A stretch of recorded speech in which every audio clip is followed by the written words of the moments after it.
कल फिर सवेर आएगा, मेहनत कर, हर फूल खिल जाएगा।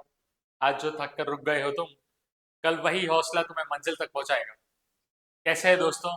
मैं रोहित शर्मा आप लोग सभी का स्वागत करता हूं रेलवे विद्यालय की इस ऑनलाइन कक्षा में। और आज हम लोग देखेंगे एमसीक्यूज और कुछ प्रश्न जो एनसीईआरटी के ऊपर बेस्ड है on the chapter of work and energy. तो आइए, बहुत ही शानदार, बहुत ही जानदार सेशन का हम लोग शुरुआत करते हैं और देखते हैं कि क्या प्रश्न बनते हैं इन चैप्टर्स के ऊपर। आइए, ये पहला प्रश्न है दोस्तों। प्रश्न जो है वो कुछ इस प्रकार से है कि आपको ये बताना है कि इनमें से किस चीज में कार्य जो है वो हो रहा है और किस चीज में कार्य नहीं हो रहा है। कार्य होने की दो शर्तें हैं। पहली जो शर्त जो है वो क्या है दोस्तों? आप लोगों को ये पता है कि कार्य होने के लिए पहले क्या होना पड़ेगा? कुछ फोर्स जो है वो चाहिए आपको, ठीक है, कुछ बल चाहिए। और दूसरा, उसके साथ साथ आपको फोर्स के साथ साथ और क्या चाहिए? डिस्प्लेसमेंट चाहिए, विस्थापन चाहिए। ठीक है, आपको डिस्प्लेसमेंट चाहिए, विस्थापन चाहिए। अगर ये दोनों शर्तें आपकी पूरी हो रही है तभी आप बोलेंगे क्या? कि कार्य हो रहा है। आइए देखते हैं। पहला जो उदाहरण जो दिया गया है वो ये है कि सुमा जो है वो तैर रही है। अब तैरते समय कार्य होगा या फिर नहीं होगा? तो सुमा जो है वो क्या करेगी? कुछ बल लगाएगी और बल लगाने की वजह से क्या होगा? कुछ विस्थापन जो हो रहा है, तो यहाँ पे बल भी लग रहा है और विस्थापन जो वो भी हो रहा है। तो यहाँ पे क्या हो रहा है? कार्य जो है वो हो रहा है। दूसरा, गधा बोझ उठा रहा है। तो देखिए, गधा जो है उसकी पीठ के ऊपर बोझ रखा हुआ है। अब अगर गधा स्थिर अवस्था में अगर खड़ा है तो क्या हो रहा है? गधा बोझ के ऊपर बल तो लगा रहा है। किस दिशा में लगा रहा है? अगर गधे को इस बल इस बोझ को अगर उठाए रखना है तो क्या करना पड़ेगा दोस्तों? इस दिशा में बल जो है उसको लगाना पड़ेगा, है ना? तो बल तो लग रहा है, पर क्या उस बल की वजह से उसका विस्थापन हो रहा है? नहीं, उस बल की वजह से उसका विस्थापन जो है वो नहीं हो रहा है। तो इस स्थिति में आप लोग ये नहीं कहेंगे कि कार्य जो है वो हो रहा है। अच्छा, मान लीजिए कि गधा जो है वो चल रहा है, ठीक है, वो खड़ा नहीं है, वो चल रहा है। तो क्या जब गधा चलेगा तब आप कहेंगे कि कुछ वर्क हो रहा है या फिर कुछ कार्य हो रहा है? तो देखिए, जब गधा चलेगा तब इसका जो विस्थापन जो है वो किस तरीके से होगा? इस तरीके से होगा। जो बल जो लग रहा है वो इसी तरीके से लग रहा है। तो बल में और विस्थापन में जो एंगल जो बन रहा है वो कितने डिग्री का बन रहा है? 90 डिग्री का एंगल बन रहा है। ठीक है, और आप लोगों को ये पता है कि जब भी 90 डिग्री का एंगल होता है बल और विस्थापन के बीच में, तो हमेशा वर्क डन जो है वो क्या होता है दोस्तों? जीरो होता है। क्यों वर्क डन जीरो होता है? क्योंकि वर्क डन का जो सूत्र जो है वो क्या होता है? F into S into cosine of theta. Cosine of theta, ये थीटा क्या है? एफ और एस के बीच का एंगल है। अगर मैं थीटा के जगह यहाँ पे रख दूं 90, तो कोसाइन ऑफ थीटा जो है वो क्या हो जाएगा? यहाँ पे जीरो हो जाएगा। ठीक है, क्योंकि कोसाइन ऑफ 90 जो है वो क्या होता है? जीरो। याद रखिए, जब भी बल और विस्थापन दोनों के बीच में 90 डिग्री का एंगल होगा तब हमेशा वर्क जो है वो क्या होगा दोस्तों? जीरो होगा। ठीक है, याद रखिए इस चीज को। तो यहाँ पे जो इसका जो उत्तर जो निकल के आता है वो ये है कि नहीं, यहाँ पे कुछ भी कार्य जो है वो नहीं होगा। ठीक है, तीसरा उदाहरण जो है वो ये है कि पवन चक्की पानी उठा रही है। तो क्या इसको आप कार्य मानेंगे या फिर नहीं मानेंगे? तो आप लोग इस तरीके से सोच सकते हैं कि पवन चक्की जो है वो कुछ इस तरीके से होगी। ठीक है, पवन चक्की जो है वो कुछ इस तरीके से होगी। और यहाँ पे क्या है? क्या यहाँ पे कुछ बल लगेगा और कुछ विस्थापन होगा? तो मान लीजिए कि आपने क्या किया है कि यहाँ पे एक रस्सी को बांधकर यहाँ पे आप बकेट से क्या कर रहे हैं? पानी जो उसको उठा रहे हैं। तो यहाँ पे बल लगेगा ऊपर की दिशा में, क्योंकि पवन चक्की घूमेगी ऐसे, और ये पंखी जब ऊपर आएगी तो ये भी ऊपर आएगा। ठीक है, तो यहाँ पे क्या हो रहा है दोस्तों? कुछ बल भी लग रहा है और कुछ विस्थापन जो है वो भी हो रहा है। तो हाँ, यहाँ पे कार्य जो है वो क्या है? हो रहा है। पौधे में प्रकाश संश्लेषण। तो यहाँ पे देखिए, यहाँ पे क्या हो रहा है? यहाँ पे सौर्य ऊर्जा की मदद से फोटोसिंथेसिस जो है वो हो रहा है। ठीक है, पर उसको आप लोग कार्य जो है उसको नहीं कहेंगे। क्यों? क्योंकि विज्ञान की परिभाषा के अनुरूप ये नहीं है। ठीक है, तो यहाँ पे आप लोग ये नहीं कहेंगे कि कुछ भी कार्य जो है वो हो रहा है। इंजन ट्रेन खींच रही है, तो इंजन जो है वो क्या कर रहा है? कुछ बल लगा रहा है और उसकी वजह से ट्रेन का विस्थापन हो रहा है। तो हाँ, यहाँ पे कार्य जो है वो हो रहा है। ठीक है, अनाज सूख रहा है। वापस विज्ञान के दृष्टिकोण से कार्य नहीं है, क्योंकि ना कोई बल लग रहा है और ना ही कुछ विस्थापन जो हो रहा है। पाल नाव चल रही है, तो पाल नाव अगर चल रही है तो इसका मतलब क्या है? कि उसके ऊपर कुछ बल लग रहा है। कौन बल लगा रहा है? हवा जो है वो बल लगा रही है इसमें, एयर जो है वो बल लगा रही है, और उस वजह से इसका विस्थापन जो हो रहा है। तो यहाँ पे हाँ, यहाँ पे क्या हो रहा है दोस्तों? कुछ कार्य जो है वो हो रहा है। आइए अगले प्रश्न की तरफ चलते हैं। गुरुत्व बल द्वारा किया गया कार्य जो है ये आप लोगों को इसमें निकालना है। यहाँ पे एक वस्तु जो है वो इस पोजीशन से उसको कुछ फोर्स लगा के यहाँ से फेंका जाता है और वो इस तरीके से यहाँ पे जाती हैं और यहाँ पे वो आके रुक जाती है। ठीक है, आप लोगों को ये निकालना है कि यहाँ पे इस वस्तु के ऊपर गुरुत्वाकर्षण द्वारा जो है वो अ, अ, कितना कार्य जो है वो किया गया। ठीक है, तो देखिए ये बॉल जो है वो जहाँ पे भी होगी, गेंद जहाँ पे भी होगी, सपोज करिए कि यहाँ पे है, तो इसका ऊपर जो गुरुत्वाकर्षण जो फोर्स जो है, जो गुरुत्वाकर्षण बल है, वो किस दिशा में लग रहा है? नीचे की दिशा में लग रहा है। और कितना लग रहा है? m/g जो है वो लग रहा है। ठीक है, अब देखिए इसका जो विस्थापन जो है, किसी भी पॉइंट पे मैं अगर आप लोगों से पूछ लूं कि इसका विस्थापन जो है वो क्या है, तो अगर मैं टोटल विस्थापन देखूंगा इसका, ठीक है, टोटल विस्थापन देखूंगा वर्टिकल दिशा में, तो ऊपर वाली दिशा में इसका विस्थापन जो है वो कैसा है? ऊपर वाली दिशा में विस्थापन जो है वो कैसा है दोस्तों? 0 है। ठीक है, क्यों 0 है ऊपर वाली? क्योंकि क्या इसकी हाइट बड़ी है? नहीं। तो जब ये ए से बी जब गया है तो ऊपर वाली दिशा में या फिर नीचे वाली दिशा में इसका विस्थापन जो है वो कैसा है? 0 है। और हम लोगों को क्या निकालना है? गुरुत्वाकर्षण या फिर ऊपर या फिर नीचे जो भी बल लग रहा है उसके वजह से कितना कार्य जो है वो किया जा रहा है। ठीक है, तो क्योंकि यहाँ पे विस्थापन 0 है, इसीलिए यहाँ पे किया गया कार्य जो है वो भी क्या होगा दोस्तों? 0 होगा। आइए अगले प्रश्न की तरफ चलते हैं। बैटरी से बल्ब जलाने पर ऊर्जा का किस तरीके से परिवर्तन होता है? तो आप लोगों को ये पता है कि बैटरी जो है उसमें कौन सी ऊर्जा है? रासायनिक ऊर्जा है। वो रासायनिक ऊर्जा जो है वो किस में कन्वर्ट होती है दोस्तों? वो विद्युत ऊर्जा में होती है। और वो विद्युत ऊर्जा जो है फिर आप उसको किस में कन्वर्ट कर सकते हैं? अगर आप लोग उससे बल्ब चला रहे हैं तो वो उसमें होगा लाइट ऊर्जा आपकी और ऊष्मा। ठीक है, तो आप ये बोल सकते हैं कि ऊष्मीय ऊर्जा और प्रकाश ऊर्जा में वो क्या होता है? परिवर्तित होता है। अगले प्रश्न की तरफ चलते हैं कि आप लोगों को क्या करना है। यहाँ पे आपको द्रव्यमान में जो है वो दिया है 20 किलो, प्रारंभिक वेग जो है वो दिया है 5 मीटर पर सेकंड और अंतिम वेग जो है दिया है 2 मीटर पर सेकंड। और आप लोगों को ये निकालना है कि कितना कार्य जो है उसको किया गया है। ठीक है, तो आइए कार्य निकालते हैं हम लोग। कार्य निकालने के लिए देखिए क्या करना पड़ेगा हमें। तो मुझे ये पता है कि अगर वस्तु का वेग अगर चेंज हो रहा है, ठीक है, तो इसका मतलब क्या है कि क्या उसकी गतिज ऊर्जा जो है वो भी चेंज होगी? हाँ, क्योंकि गतिज ऊर्जा जो है वो किस पे निर्भर करती है? वेग पे निर्भर करती है। ठीक है, और गतिज ऊर्जा जब भी चेंज हो रही है तब इसका मतलब क्या है कि कुछ कार्य जो है वो किया जा रहा है। जब गतिज ऊर्जा बढ़ेगी तो क्या होगा? वेलोसिटी जो है वो भी बढ़ेगी। ठीक है, वेग जो है वो भी बढ़ेगा। और जब वेग बढ़ रहा है, गतिज ऊर्जा बढ़ रही है, तब क्या हुआ है? वस्तु के ऊपर कार्य जो है वो किया गया। ठीक है, और जब गति कम हो रही है तो क्या हो रहा है? वस्तु जो है वो किसी और चीज के ऊपर कार्य जो है वो कर रही है। ठीक है, याद रखिए। तो अब देखिए यहाँ पे अगर मुझे वर्क डन निकालना है तो वर्क डन के लिए यहाँ पे सिंपल सा फॉर्मूला मैं क्या लिख सकता हूँ? आइए हम लोग उसको इस तरीके से लिखते हैं, फाइनल काइनेटिक एनर्जी। ठीक है, final kinetic energy minus initial kinetic energy. ठीक है, initial kinetic energy. Final kinetic energy का फॉर्मूला जो है वो क्या होगा दोस्तों? अंतिम गतिज ऊर्जा का फॉर्मूला जो है वो क्या होगा? हाफ एम वी स्क्वायर, जहाँ पे वी जो है वो क्या है? आपका अंतिम वेग है।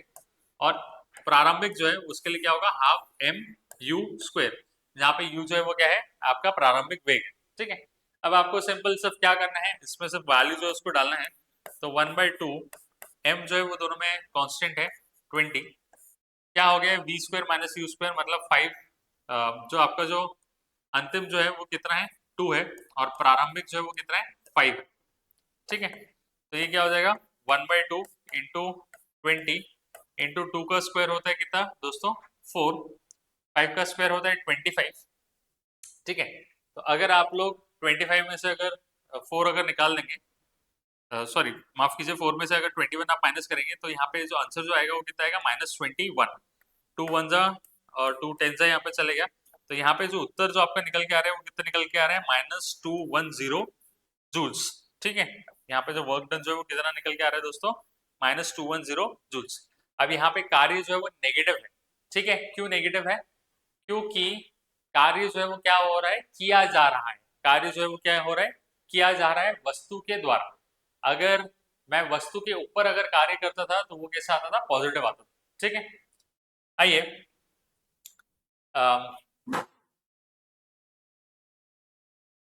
अगले प्रश्न की तरफ चलते हैं।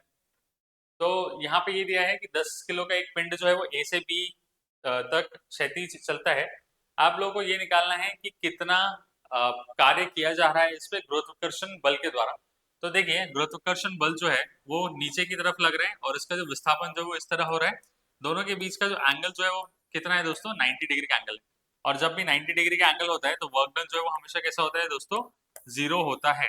ठीक है, आइए अगले प्रश्न की तरफ चलते हैं। मुक्त पतन, इसमें यह है कि गिरते हुए पिंड की जो स्थितिज ऊर्जा जो है, अ, जब आपका पिंड जब गिर रहा है तो क्या वो ऊर्जा के संरक्षण के नियम को तोड़ रहा है? तो नहीं, यहाँ पे ऊर्जा के संरक्षण का जो नियम जो है वो नहीं टूट रहा है दोस्तों। यहाँ पे हो क्या रहा है कि यहाँ पे आपका बॉल या फिर गेंद जब है, सपोज करिए कि इसको स्थिर अवस्था से छोड़ा जा रहा है और यहाँ पे इसका जो हाइट जो है वो है कितना दोस्तों, h। ठीक है, यहाँ पे जो हाइट जो है वो कितना है, h है। तो अब अगर इस गेंद को अगर मैं स्थिर अवस्था से यहाँ पे अगर छोड़ता हूँ तो यहाँ पे कौन सी ऊर्जा होगी? तो स्थिर अवस्था में कौन सी ऊर्जा होती है? स्थितिज ऊर्जा होती है, पोटेंशियल एनर्जी होती है, कितनी है, m इंटू जी इंटू एच है। ठीक है, अब जब मैंने इस गेंद को छोड़ दिया तो क्या होगा, ये कुछ गति से नीचे आने लगेगी। जैसे जैसे नीचे आएगी वैसे वैसे गति जो इसकी क्या होगी, बढ़ेगी। गति क्यों बढ़ रही है? त्वरण के कारण, एक्सेलरेशन ड्यू टू ग्रेविटी के कारण उसकी गति जो है वो बढ़ रही है। ठीक है, अब जब ये गेंद यहाँ पे टकराने वाली होगी, अभी ये गेंद जो है वो टकराई नहीं है, ये सब टकराने वाली है। तो जब ये टकराने वाली है तो उसकी हाइट जो है वो कैसी है, ऑलमोस्ट 0 है। तो यहाँ पे क्या मैं बोल सकता हूँ कि हाइट जो है, इसका जो हाइट जो है वो कैसा हो गया, ऑलमोस्ट क्या हो गया, 0 हो गया। तो अगर हाइट ऑलमोस्ट अगर 0 हो गया तो यहाँ पे इस स्थिति में इसमें जो स्थितिज ऊर्जा जो है वो क्या हो जाएगी, 0 हो जाएगी। ठीक है, पर यहाँ पे क्या हुआ है देखिए दोस्तों, यहाँ पे स्थितिज ऊर्जा 0 हो गई है, पर यहाँ पे क्या है, जब वो टकराने वाला है तो कुछ वेग से टकराएगा ना, मतलब उसमें वेग है। और वेग है का क्या मतलब है, उसमें कुछ गतिज ऊर्जा है। ठीक है, कौन सी ऊर्जा है, गतिज ऊर्जा है। तो इसका मतलब क्या है कि आपका जो यहाँ पे जो स्थितिज ऊर्जा जो है वो क्या हो चुकी है, यहाँ पे गतिज ऊर्जा में परिवर्तित हो चुकी है। ठीक है, याद रखिए कि ऊर्जा संरक्षण का नियम जो है वो आपसे क्या कहता है कि मैकेनिकल एनर्जी, यांत्रिक जो ऊर्जा जो है वो कैसा है, कांस्टेंट है। मैकेनिकल एनर्जी मतलब क्या है, potential energy plus kinetic energy जो है वो हमेशा कैसा होता है दोस्तों, कांस्टेंट होता है। ठीक है, कैसा होता है वो, कांस्टेंट होता है। तो यहाँ पे आपका potential energy plus kinetic energy जो है वो कैसा है, कांस्टेंट है, और यहाँ पे वो नियम जो है वो टूट नहीं रहा है। ठीक है, आइए आगे की तरफ चलते हैं। आप लोगों को ये जानना है कि जब कोई इंसान बाइक जब चला रहा है, साइकिल जब चला रहा है, तो ऊर्जा जो है वो किस किस तरीके से कन्वर्ट हो रही है। ठीक है, ऊर्जा जो है वो किस किस तरीके से रूपांतरित हो रही है। तो यहाँ पे सपोज करिए कि अगर ये इंसान साइकिल अगर चला रहा है तो सबसे पहली बात तो क्या है कि इसने जो भी भोजन किया है वो भोजन जो है वो क्या होगा, कुछ रासायनिक प्रक्रिया से मस्कुलर एनर्जी में कन्वर्ट होगा। वो मस्कुलर एनर्जी जो है वो किस में कन्वर्ट हो रही है, यहाँ पे मैकेनिकल एनर्जी में कन्वर्ट हो रही है। वो मैकेनिकल एनर्जी जो है वो किस में कन्वर्ट हो रही है, आप तेजी से पैडल मार रहे हैं, साइकिल जो है वो आगे जा रही है, तो क्या हो रहा है, वो कौन सी ऊर्जा में कन्वर्ट हो रही है, गतिज ऊर्जा में कन्वर्ट हो रही है। ठीक है, और उसी के साथ साथ यहाँ पे क्या होगा दोस्तों, कुछ घर्षण जो है वो होगा। ठीक है, क्यों घर्षण होगा, क्योंकि फोर्स ऑफ फ्रिक्शन है। और फोर्स ऑफ फ्रिक्शन की वजह से क्या होगा, यहाँ पे जो आपकी जो गतिज ऊर्जा जो है उसमें से थोड़ा सा जो हिस्सा जो है वो किस में कन्वर्ट हो जाएगा, हीट में, ऊष्मा में कन्वर्ट हो जाएगा। ठीक है, तो आप लोग ये बोल सकते हैं कि यहाँ पे आपकी जो मस्कुलर एनर्जी जो है, पेशीय ऊर्जा जो है वो किस में परिवर्तित हो रही है, गतिज ऊर्जा और ऊष्मीय ऊर्जा में परिवर्तित हो रही है। ठीक है, अगले प्रश्न, क्या अचल चट्टान को धकेलना कार्य है? तो अचल चट्टान है मतलब आपका जो डिस्प्लेसमेंट जो है, एस जो है वो कितना है दोस्तों, 0 है। तो अगर डिस्प्लेसमेंट अगर आपका 0 है तो इसका मतलब क्या है कि वर्क डन का जो फॉर्मूला जो है, कार्य का जो फॉर्मूला जो है वो क्या होता है, फोर्स इनटू डिस्प्लेसमेंट होता है। अगर डिस्प्लेसमेंट अगर 0 है तो यहाँ पे जो आंसर जो निकल के आता है वो क्या है, 0 है। ठीक है, अब अगर बात ये होती है कि अगर जो कार्य जो किया जा रहा है वो अगर 0 है तो क्या यहाँ पे ऊर्जा के संरक्षण का नियम लग रहा है या फिर नहीं लग रहा है? ठीक है, क्योंकि यहाँ पे ये जो है ये कार्य तो मतलब ये कार्य करने की कोशिश कर रहा है। ठीक है, ये थक रहा है, ये अपनी जो मस्कुलर एनर्जी जो है उसको क्या कर रहे हैं, पेशीय ऊर्जा जो है उसको कुछ व्यय कर रहे हैं। ठीक है, अब ये पेशीय ऊर्जा जो है वो किस में परिवर्तित हो रही है, ठीक है, तो अब क्योंकि ये हिल नहीं रहा है तो ना तो ये गतिज ऊर्जा में बदल रही है, ना तो स्थितिज ऊर्जा में बदल रही है। तो ये जो ऊर्जा जो है वो जा कहाँ रही है? तो ये ऊर्जा जो है वो क्या हो रही है, देखिए उसको काफी सारा पसीना आएगा, ठीक है, उसको काफी सारा पसीना आएगा। तो इसका मतलब क्या है कि जो उसकी पेशीय ऊर्जा जो है वो किसमें परिवर्तित हो रही है? ऊष्मीय ऊर्जा में परिवर्तित हो रही है। तो यहाँ पे हम लोग ये बोल सकते हैं कि क्या हो रहा है यहाँ पे, जो पेशीय ऊर्जा जो है वो किस में परिवर्तित हो रही है? ऊष्मीय ऊर्जा में परिवर्तित हो रही है। ठीक है, आइए अगले प्रश्न की तरफ चलते हैं। आप लोगों को ये पूछा गया है कि अगर 250 यूनिट, ठीक है, 250 यूनिट अगर आपके इलेक्ट्रिसिटी के मीटर में अगर जलते हैं तो आप लोगों को ये जानना है कि कितने जूल कार्य जो है उसको किया गया है। तो यहाँ पे देखिए, यहाँ पे एक यूनिट का मतलब क्या होता है? एक यूनिट, एक यूनिट इलेक्ट्रिसिटी का मतलब क्या होता है? 1 किलोवाट आवर, ठीक है, 1 किलोवाट आवर। 1 किलोवाट आवर को मैं कैसे लिख सकता हूँ? 1, अगर मुझे इसको जूल में अगर कन्वर्ट करना है, ठीक है, तो किलोवाट को अगर हम लोग वॉट में करेंगे तो कितना हो जाएगा? 10⁻³ ठीक है, वॉट आवर। आवर को अगर मुझे सेकंड में अगर कन्वर्ट करना है तो कितना हो जाएगा? 10⁻³ इंटू एक घंटे में कितने सेकेंड्स होते हैं? 3600 इंटू वॉट जो है वो क्या होता है दोस्तों?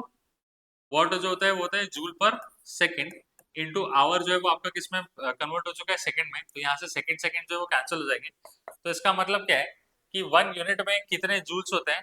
तो यहाँ पे देखिए 36 2 और ये 3, तो यहाँ पे मैं ये लिख सकता हूँ कि 3.6 इंटू 10⁻6 जूल होता है कितने में? 1 किलोवाट आवर में, या फिर एक यूनिट में कितना होता है?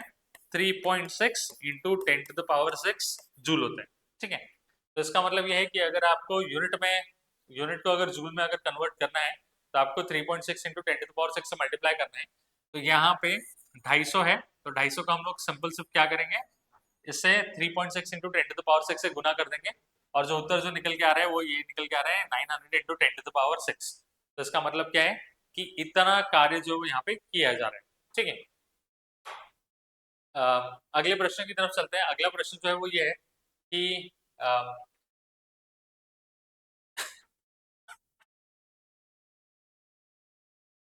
यहाँ पे एक वस्तु है जिसका मास जो है, द्रव्यमान्य जो है वो कितना है? 40 kg है। और आप लोगों को यहाँ पे ये निकालना है कि इसमें स्थितिज ऊर्जा जो है वो कितनी है, ठीक है। तो देखिए, मैंने आप लोगों को कई बार बताया कि स्थितिज ऊर्जा जो है वो कैसा है? रिलेटिव ऊर्जा है, ठीक है। गतिज ऊर्जा जो है वो भी रिलेटिव ही है, स्थितिज ऊर्जा जो है वो भी कैसी है? रिलेटिव है।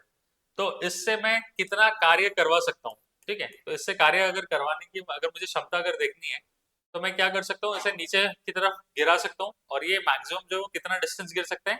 5 मीटर का डिस्टेंस जो ये नीचे गिर सकता है, ठीक है। तब अगर ये 5 मीटर नीचे गिर सकता है तो स्थितिज ऊर्जा का जो सूत्र जो है वो क्या होता है? m इंटू जी इंटू एच। आपको सिर्फ क्या करना है, यहाँ पे सिर्फ मान जो है उसको रख देना है। तो द्रव्यमान्य जो है वो कितना है? 40 है। जी जो है त्वरण जो है वो है 9.8, और एच जो है वो कितना है दोस्तों? 5। तो यहाँ से आपका जो स्थितिज ऊर्जा जो निकल के आ रही है वो निकल के आ रही है 1960 जूल्स। ये प्रश्न जो है ये बहुत ही इंटरेस्टिंग प्रश्न है दोस्तों, ठीक है। इसमें क्या है, यहाँ पे एक सैटेलाइट जो है, एक उपग्रह जो है वो धरती के गोल चक्कर जो है वो लगा रहा है। और अब आप लोग को ये पता लगाना है कि क्या इस उपग्रह के ऊपर कुछ कार्य जो है वो किया जा रहा है। तो पहली बात तो ये है कि कार्य अगर किया जा रहा है तो इसका मतलब क्या है कि इस उपग्रह पे क्या लगना चाहिए? कुछ बल जो है वो लगना चाहिए। तो क्या इस उपग्रह पे कुछ बल लग रहे हैं? तो हाँ, बल लग रहे हैं। और वो किस दिशा में लग रहे हैं? धरती के सेंटर की दिशा में यहाँ पे बल जो है वो लग रहा है, ठीक है।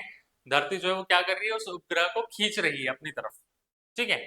धरती जो है उस उपग्रह को खींच रही है, और वो उपग्रह जो है वो भी धरती को खींच रहा है। तो दोनों जो है वो एक दूसरे के ऊपर बल लगा रहे हैं। कौन सा बल लगा रहे हैं? ग्रेविटेशनल फोर्स जो है वो लगा रहे हैं, गुरुत्वाकर्षण फोर्स जो है वो लगा रहे हैं, ठीक है। अब यहाँ पे ये देखिए कि ये जो है ये गोल चक्कर में घूम रहा है, ठीक है, ये गोल चक्कर में घूम रहा है। पर अगर मैं इसका विस्थापन अगर देखूं, ठीक है, इस बल की वजह से अगर मैं इसका विस्थापन देखूं तो देखिए विस्थापन जो है वो किस तरीके से निकालेंगे। तो मान लीजिए कि आपने क्या किया है, आपके पास में एक धागा है छोटा सा, और आप लोगों ने उसके एक सिरे पे एक पत्थर जो है वो बांधा हुआ है, और आप अब उस पत्थर को घुमा रहे हैं, ठीक है, गोल गोल जो उसको पत्थर को घुमा रहे हैं। तो अब क्या होगा, ये धागा है आपका और यहाँ पे पत्थर है, और वो जो है वो आप लोग उसको इस तरीके से गोल गोल गोल गोल घुमा रहे हैं। ठीक है, मान लीजिए कि यहाँ पे आपका गेंद जो है वो घुमाते घुमाते यहाँ पे आए हैं और यहाँ पे क्या हुआ, यहाँ पे धागा टूट गया। अब अगर यहाँ पे अगर धागा टूट गया तो आपका गेंद जो है वो किस दिशा में जाएगा, इस दिशा में जाएगा। तो इसका मतलब क्या है कि यहाँ पे बल जो है वो इस दिशा में लग रहा था और उसका जो विस्थापन जो है उसकी दिशा क्या है, बल से 90 डिग्री का एंगल जो है वो बना रही है। तो यहाँ पे ये सैटेलाइट जो है, जो उपग्रह जो है, उसका भी यहाँ पे जो विस्थापन जो है वो किस दिशा में होगा, इस दिशा में होगा। दोनों के बीच का जो एंगल जो है दोस्तों वो कितना है, 90 डिग्रीज का एंगल। ठीक है, और आप लोगों को ये पता है कि 90 डिग्री का जब भी एंगल होता है तो यहाँ पे जो वर्क डन जो है वो कितना निकल के आता है, 0 निकल के आता है। ठीक है, तो इसका मतलब क्या है कि जो उपग्रह जो है उसके ऊपर पृथ्वी जो बल लगाती है उसके वजह से कोई भी कार्य जो है वो नहीं होता है। ठीक है, 0 कार्य जो है वो होता है। आइए अगले प्रश्न की तरफ चलते हैं।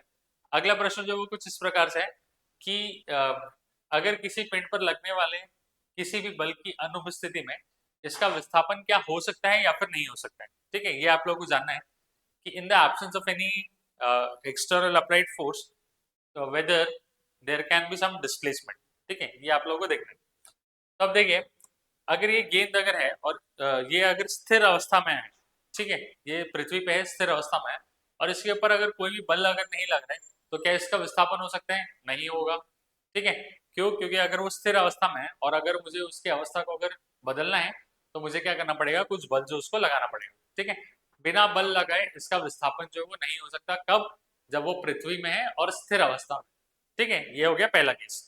दूसरा जो है वो ये है कि अब आपका जो गेंद जो है वो क्या हो रहा है दोस्तों, चल रहा है। ठीक है, तो मान लीजिए कि आप क्या कर रहे हैं, आप अंतरिक्ष में गए और आपने अंतरिक्ष में गेंद जो है उसको किसी बल से आपने फेंक दिया उसको। ठीक है, तो जब आपने फेंक दिया तो अब वो क्या जा रहा है, गेंद जो है वो चलते जा रहा है और अब जब वो चल रहा है तब उसके ऊपर कोई भी बल जो है वो नहीं लग रहा है। ठीक है, तो एक बात बताइए कि जब वो चल रहा है उसके ऊपर कोई भी बल नहीं लग रहा है तो क्या अंतरिक्ष में चलता हुआ गेंद रुकेगा कभी, क्या उसमें विस्थापन होगा या फिर नहीं होगा, उसके ऊपर बल जो है वो नहीं लग रहा है। ठीक है, तो आप लोगों को पता है कि जब भी अंतरिक्ष में कोई भी वस्तु चलती है तो क्या हो रहा है, उसके ऊपर बल जो है वो नहीं लग रहा है, पर क्या हो रहा है, उसका विस्थापन जो है वो हो रहा है। उसका विस्थापन जो है वो कैसा है, 0 नहीं है। ठीक है, तो इस स्थिति में क्या है, यहाँ पे बल जो है उसकी अनुपस्थिति है, फोर्स जो है वो 0 है, पर यहाँ पे क्या हो रहा है दोस्तों, उसका विस्थापन जो है वो हो रहा है। ठीक है, और न्यूटन के फर्स्ट लॉ के मुताबिक क्या है, न्यूटन का फर्स्ट लॉ, न्यूटन का फर्स्ट लॉ जो है वो ये कहता है आपसे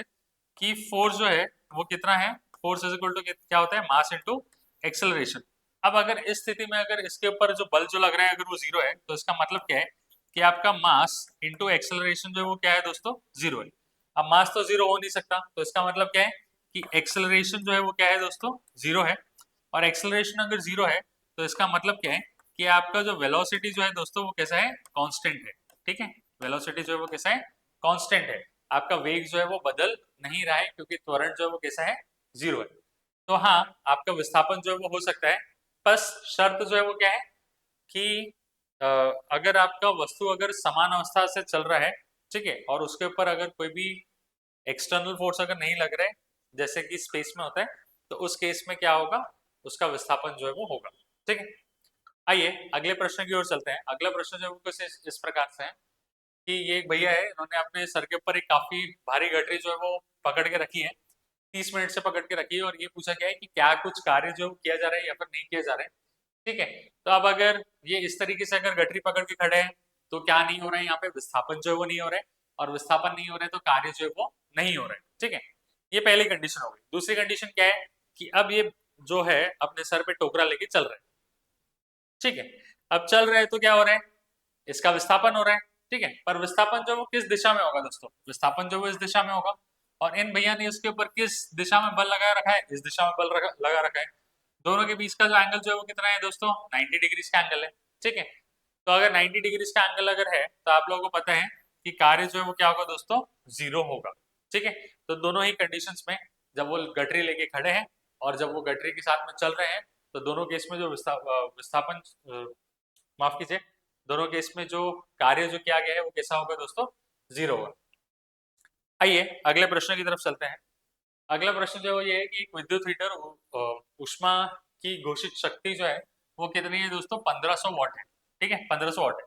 10 घंटे में यह कितनी ऊर्जा जो है वो उपयोग करेगा। तो आप लोगों को ये पता है कि 1500 वॉट है मतलब कितना 1500 वॉट है मतलब 1500 वॉट को मैं क्या लिख सकता हूँ, 1500 जूल पर सेकंड लिख सकता हूँ।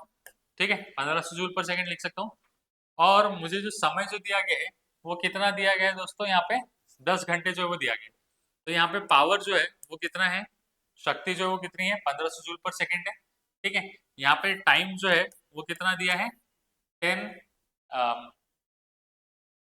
10 आवर्स दिया है। ठीक है, 10 घंटे दिया है। तो अगर मैं ये निकालूंगा कि यहाँ पे कितनी ऊर्जा का व्यय किया गया है, तो मुझे यहाँ पे सिंपल सिर्फ क्या निकालना है, 1500। अगर ये जूल पर सेकंड है तो वॉट है। अब अगर वॉट को अगर किलोवाट में अगर कन्वर्ट करना है तो क्या करना पड़ेगा, 10⁻³ से मल्टीप्लाई करना पड़ेगा। ठीक है, तो 10⁻³ किलोवाट इंटू 10 आवर। ठीक है, तो यहाँ पे जो उत्तर जो निकल के आएगा वो कितना निकल के आएगा दोस्तों, यहाँ पे हो जाएगा 1.5 इंटू 10 किलोवाट आवर, या फिर मैं ये बोल सकता हूँ कि 15 किलोवाट आवर जो है वो होगा, या फिर ये कितनी यूनिट जो है वो जलाएगा, तो ये 15 यूनिट जलाएगा आपके इलेक्ट्रिसिटी मीटर के ऊपर। ठीक है, याद रखिए। आइए अगले प्रश्न की तरफ चलते हैं। ये जो प्रश्न जो है लोलक के ऊपर है कि लोलक में हो रहे ऊर्जा परिवर्तन को आप लोगों को क्या करना है, यहाँ पर डिस्कस करना है। ठीक है, तो अब देखिए लोलक जब इस अवस्था में है, ठीक है, इस अवस्था में, तो इस स्थिर अवस्था में है। अभी इस तरफ नहीं जा रहा है, ये इस तरफ जाने वाला है। ठीक है, तो जब ये इस तरफ जाने वाला है पर गया नहीं है, तो ये कौन सा इसकी स्थिति है, स्थिर अवस्था है। ठीक है, अब जब स्थिर अवस्था जब है तो इसमें कौन सी ऊर्जा होगी, इसमें स्थितिज ऊर्जा होगी, है ना। तो यहाँ पे देखिए, यहाँ पे ये लोलक जो है वो कुछ हाइट h पे है, कहाँ से, कुछ एक रेफरेंस पॉइंट से। ठीक है, कुछ एक रेफरेंस पॉइंट से वो हाइट h पे है। अब यहाँ पे जो ऊर्जा जो है वो कौन सी ऊर्जा है दोस्तों, यहाँ पे जो है वो स्थितिज ऊर्जा है। अब जब लोलक यहाँ से इस तरफ जा रहा है तो क्या होगा कि यहाँ पे इसकी हाइट जो है वो कम होते जाएगी, पर यहाँ पे क्या हो रहा है, उसका वेग जो है वो बढ़ रहा है। वेग अगर बढ़ रहा है तो इसका मतलब क्या है कि जो स्थितिज ऊर्जा जो है वो किस में परिवर्तित हो रही है, गतिज ऊर्जा में परिवर्तित हो रही है। ठीक है, तो मैं ये बोल सकता हूँ कि यहाँ पे जो भी ऊर्जा है मेरे पास में वो कौन सी ऊर्जा है, स्थितिज ऊर्जा है। जब वो लोलक इस तरीके से जा रहा है तो यहाँ पे जो ऊर्जा जो है वो कौन सी ऊर्जा है। तो देखिए कि अगर मैं मेरा हाइट को अगर इस यहाँ पे अगर इस रेफरेंस को लेके अगर मेजर अगर करता हूँ, तो यहाँ पे जो हाइट जो है वो कितना हो गया दोस्तों, 0 हो गया। ठीक है, क्योंकि मैंने क्या कहा था कि यहाँ से अगर मैं हाइट को अगर मेजर करता हूँ, ठीक है, तो यहाँ पे जो हाइट जो है वो कितना है, h है। तो यहाँ पे जो हाइट जो है वो कितना हो चुका है, 0 हो चुका है। अब अगर यहाँ पे अगर हाइट अगर मेरा 0 हो गया है, तो यहाँ पे आपका जो पोटेंशियल एनर्जी जो है वो क्या हो जाएगा, 0। क्या यहाँ पे लोलक जो है वो स्थिर अवस्था में है या फिर गतिमान है, तो यहाँ पे लोलक जो है वो कैसा है, गतिमान है।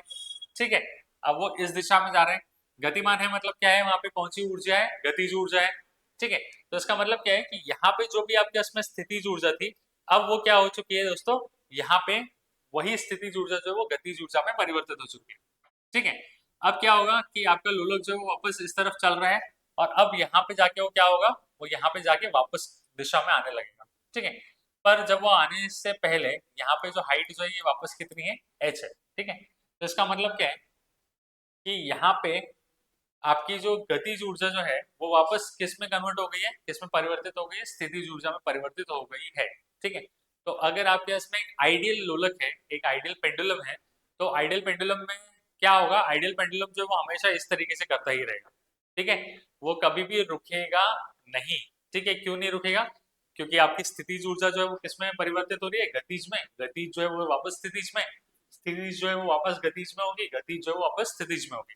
तो इस तरीके से आपका पेंडुलम जो है वो क्या होगा दोस्तों, झूलता ही रहेगा। किस स्थिति में, आइडियल स्थिति में। पर असल में क्या होता है, असल में ये होता है कि कुछ रेजिस्टेंस होता है। ठीक है, कुछ फ्रिक्शन होता है। फ्रिक्शन कहाँ पे होगा, जहां पे यहाँ पे जो बेरिंग जो है, अब ये लोलक हवा में तो है नहीं, तो यहाँ पे कुछ ना कुछ कनेक्शन है आपके पास में, तो यहाँ पे क्या है, यहाँ पे कुछ घर्षण होगा। ठीक है, और उस घर्षण की वजह से क्या होगा, जो ऊर्जा जो है यहाँ पे, उसमें से कुछ ऊर्जा जो है यहाँ पे ऊष्मा में कन्वर्ट जो है वो हो जाएगी। दूसरी बात ये है कि यहाँ पे जब लोलक इस तरफ जा रहा है तो क्या हो रहा है, यहाँ पे कुछ हवा की वजह से क्या आ रहा है, कुछ रेजिस्टेंस आ रहा है। वायु की वजह से कुछ क्या हो रहा है यहाँ पे, प्रतिरोध जो है वो हो रहा है, तो कुछ ऊर्जा जो है वो वहां पे उसमें भी लग जाएगी, तो यहाँ पे इसकी ऊर्जा जो है वो क्या हो जाएगी दोस्तों, कुछ कम जो है वो हो जाएगी। ठीक है, तो यहाँ पे मैं ये बोलूंगा कि जो रियल केस जो है, रियल केस में क्या होगा, आपका लोलक जो है वो हमेशा ऐसा ऐसा नहीं करेगा। ठीक है, हमेशा ऐसा ऐसा नहीं करेगा। ऐसा ऐसा कब करेगा दोस्तों, आइडल केस में। ठीक है, आइडल केस में क्या होगा, जो आपकी जो टोटल यांत्रिकी ऊर्जा जो है वो कैसी होती है दोस्तों, अचर होती है। The sum of kinetic energy and potential energy is constant. ठीक है, किस केस में, आइडियल केस में। ठीक है, किस केस में, आइडियल केस में कैसा होता है, कांस्टेंट होता है। पर रियल केस में क्या होता है, रियल केस में आपकी जो एनर्जी जो है वो किस में कन्वर्ट होती है, ऊष्मा में कन्वर्ट हो जाती है फ्रिक्शन की वजह से। और क्या होगा, धीरे धीरे धीरे धीरे सारी जो ऊर्जा जो है आपके पास में वो ऊष्मा में परिवर्तित हो जाएगी, और आपका लोलक जो है वो क्या हो जाएगा, स्थिर अवस्था में आ जाएगा। ठीक है, ये होता है रियल वर्ल्ड। आइए अगले प्रश्न की तरफ चलते हैं। अगला प्रश्न जो है वो कुछ इस तरीके से है दोस्तों, एम द्रव्यमान के एक पिंड को एक नियत वेग से गतिशील है, पिंड पर कितना कार्य करना चाहिए कि वो विराम अवस्था में आ जाए। ठीक है, तो अब आपको क्या करना है दोस्तों, इस पिंड को क्या करना है, विराम अवस्था में लेके आना है।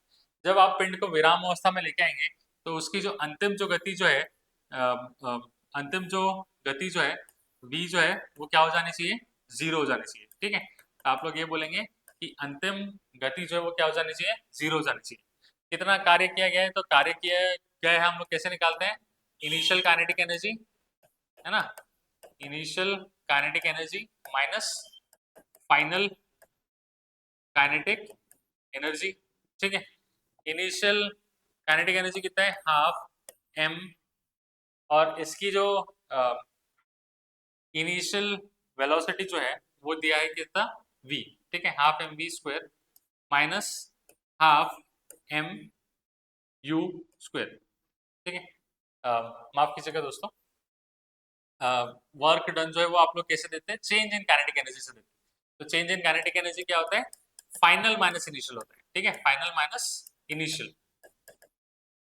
ठीक है, फाइनल माइनस इनिशियल, तो final kinetic energy minus initial kinetic energy. ठीक है, तो अब आपका जो फाइनल काइनेटिक एनर्जी जो है वो कितना होगा, 0 होगा। ठीक है, फाइनल काइनेटिक एनर्जी जो है वो कितना होगा, यहाँ पे 0 होगा। क्यों, क्योंकि फाइनल जो गति जो है वो कितनी है, 0 है। इनिशियल गति जो है वो कितनी है, v है, तो इनिशियल काइनेटिक एनर्जी जो है वो कितनी होगी, हाफ एम वी स्क्वायर होगी। तो यहाँ पे कितना कार्य करना पड़ेगा उसको रोकने के लिए, तो इतना कार्य जो है वो आप लोगों को करना पड़ेगा। ठीक है, इतना कार्य जो है वो आप लोगों को करना पड़ेगा अगर आप लोगों को क्या करना है, इसको रोकना है तो। ठीक है, आइए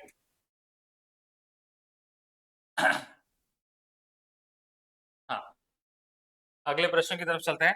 अगला प्रश्न जो ये है कि 15,000 किलो का द्रव्यमान्य की कार जो है जो 60 किलोमीटर प्रति आवर की वेग से चल रही है, रोकने के लिए किए गए कार्य का परिकलन जो है उसको कीजिए। ठीक है, तो द्रव्यमान्य जो है वो कितना दिया है दोस्तों, 15,000 केजी जो है वो दिया है, 1500 केजी जो है वो दिया हुआ है। ठीक है, जो प्रारंभिक वेग जो है वो कितना दिया है, ठीक है, यू जो है वो दिया है कितना, 60 किलोमीटर पर आवर।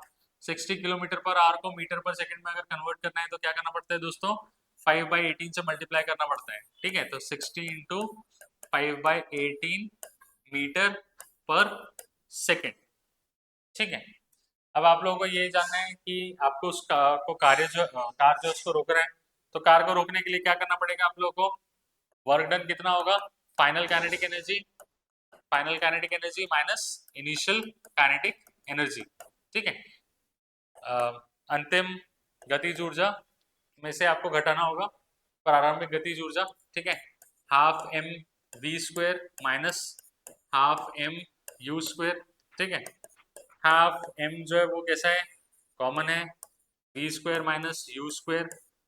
ठीक है, आपको यहाँ पे सिर्फ मान जो उसको रख देना है, मास जो है वो कितना है दोस्तों, 1500 का है।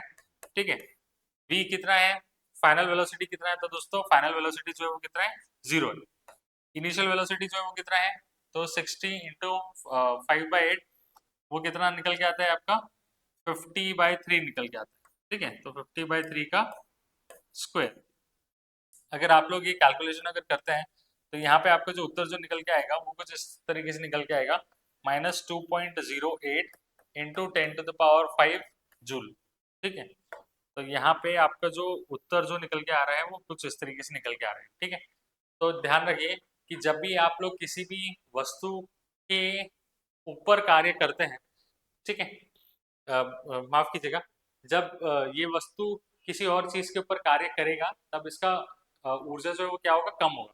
और ऊर्जा अगर कम होगा तो इसका मतलब क्या है कि इसकी जो एनर्जी जो है, काइनेटिक एनर्जी जो है वो क्या होगी, कम होगी। ठीक है, तो यहाँ पे जो उत्तर जो निकल के आ रहा है वो कैसा आएगा दोस्तों, नेगेटिव आएगा। ठीक है, आइए अगले प्रश्न की तरफ चलते हैं। अगला प्रश्न जो है वो कुछ इस तरीके से है कि निम्न स्थितियों में अंतर्मान के पिंड के ऊपर बल लग रहा है, बताइए कि किए गए कार्य जो है वो ऋणात्मक है या फिर धनात्मक है। ठीक है, तब देखिए यहाँ पे बल जो है वो कुछ इस दिशा में लग रहा है, विस्थापन जो है इस दिशा में, दोनों के बीच का जो एंगल जो है वो कितना है, 90 डिग्री। तो आप लोगों को पता है कि यहाँ पे किया गया कार्य जो है वो क्या होगा दोस्तों, 0 होगा।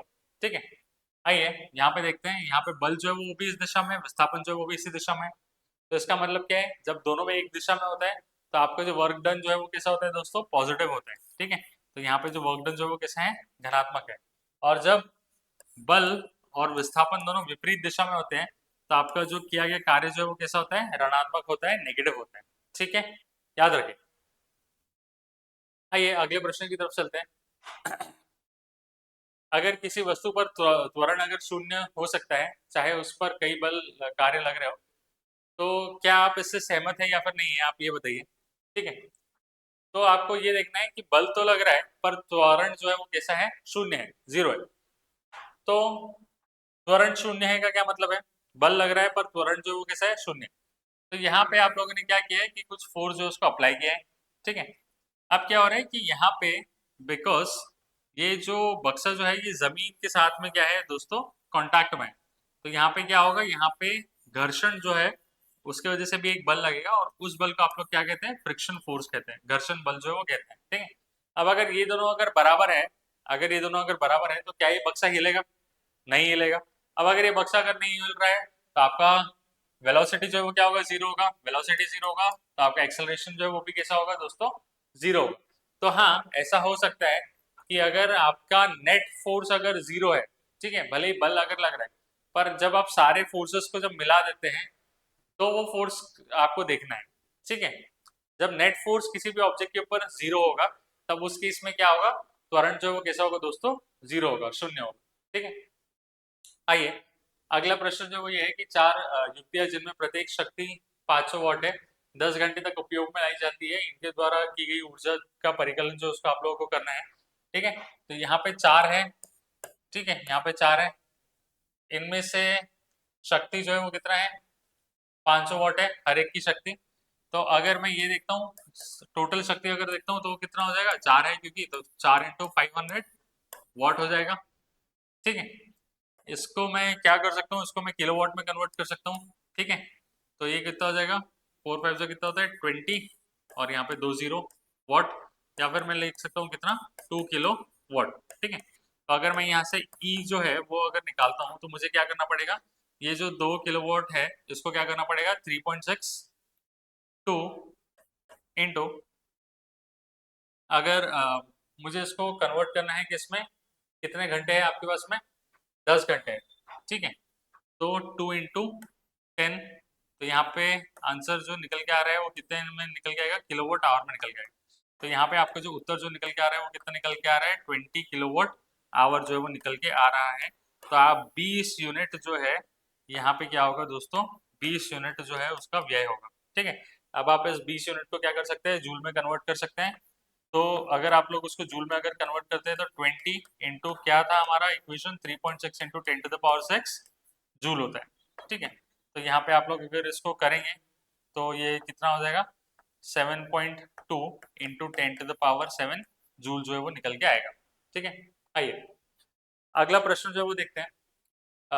मुक्त रूप से गिरता हुआ एक पिंड अंततः धरती तक पहुंचने पर रुक जाता है, इसकी गतिज ऊर्जा का क्या होता है। तो अगर ये पिंड अगर नीचे की तरफ गिर रहा है और अगर ये रुक जा रहा है तो इसका मतलब क्या है कि इसमें अब, क्योंकि ये ऊपर की तरफ नहीं जा रहा है वापस, तो इसमें कौन सी ऊर्जा नहीं है, गतिज ऊर्जा नहीं है क्योंकि ये रुक गया है, ये हिल नहीं रहा है। और इसमें कौन सी ऊर्जा नहीं है, इसमें कुछ स्थितिज ऊर्जा जो है वो भी नहीं है। क्यों, क्योंकि हाइट जो है इसका वो क्या हो चुका है दोस्तों, 0 हो चुका है। ठीक है, हाइट जो है वो क्या हो चुका है यहाँ पे, 0 हो चुका है। तो ना तो इसमें गतिज ऊर्जा है ना तो स्थितिज ऊर्जा है। अब बात यह है कि जब ऊपर से जब ये नीचे गिरा तो ऊपर कौन सी थी ऊर्जा, इसमें स्थितिज ऊर्जा थी। जब नीचे की तरफ जब आ रहा था तो स्थितिज ऊर्जा जो है वो गतिज ऊर्जा में परिवर्तित हो रही थी, और जब ये टकराने वाला था तो पूरी की पूरी स्थितिज ऊर्जा जो है वो गतिज ऊर्जा में परिवर्तित हो चुकी थी। ठीक है, तो यहाँ पे गतिज ऊर्जा जो है वो गई कहाँ, तो गतिज ऊर्जा जो है वो क्या कहाँ पे गई है, तो देखिए जब ये बॉल नीचे की तरफ गिर रहा है तो ये नीचे की तरफ गिरने के बाद में क्या होगा, पिचक जाएगा। ठीक है, थोड़ा सा पिचकेगा, तो पिचकेगा तो क्या होगा, यहाँ पे कुछ डिफॉर्मेशन होगा, तो डिफॉर्मेशन की वजह से क्या होगा, कुछ एनर्जी जो है उसका लॉस होगा। दूसरा है कि जब ये बॉल जमीन से टकराएगा तो क्या होगा, कुछ ध्वनि जो है वो प्रोड्यूस होगी, साउंड जो है प्रोड्यूस होगी, तो उसमें थोड़ी सी ऊर्जा जो है वो परिवर्तित हो जाएगी, और बाकी की जो ऊर्जा जो है वो किस में परिवर्तित हो जाएगी, ऊष्मा में परिवर्तित हो जाएगी। ठीक है, तो ये प्रश्न थे दोस्तों, ये 20 प्रश्न थे एनसीईआरटी के।